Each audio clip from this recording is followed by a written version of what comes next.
কৃত্ৰিম বানৰ কবলত ডিগবৈ AOD ব্লক গাঁৱৰ ২ নং বৰবিলৰ এটি পৰিয়াল।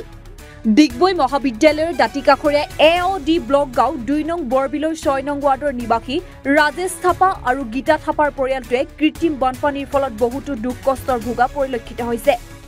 উল্লেখ্য যে বিভাগীয় কৰ্তৃপক্ষৰ অৱহেলাৰ বাবেই এনেদৰে কৃত্ৰিম বানত ডুব যায় বুলি পৰিয়ালটোৱে অভিযোগ উত্থাপন কৰিছে।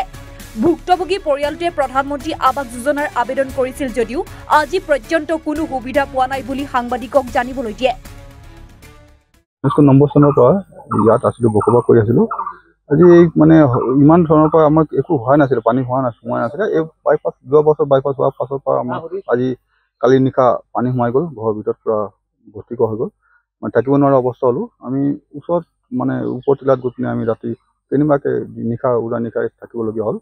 আৰু এতিয়া কোনোমতে আহি পিনে কাম আমি চাফ চিকুণ কৰি পিনে আৰু আছোঁ, বোকা কাটা হৈ আছে। এতিয়া কি ক'ম, উপায়টো নাই আৰু তেনেকৈ আৰু একো আমন্ত্ৰণ কৰিছিলোঁ। মানুহ আহি পিনে ফটো মাৰি লৈ গৈছিলে, ফটো নাম চাম লিখি পিনে ফটোটো মাৰি লৈ গৈছে। ঘৰৰ ভিতৰত ফটো মাৰিলে, বাহিৰত ফটো মাৰিলে, কিন্তু আমি তেনেকৈ কোনো ফেচিলিটি আজিলৈকে পোৱা নাই।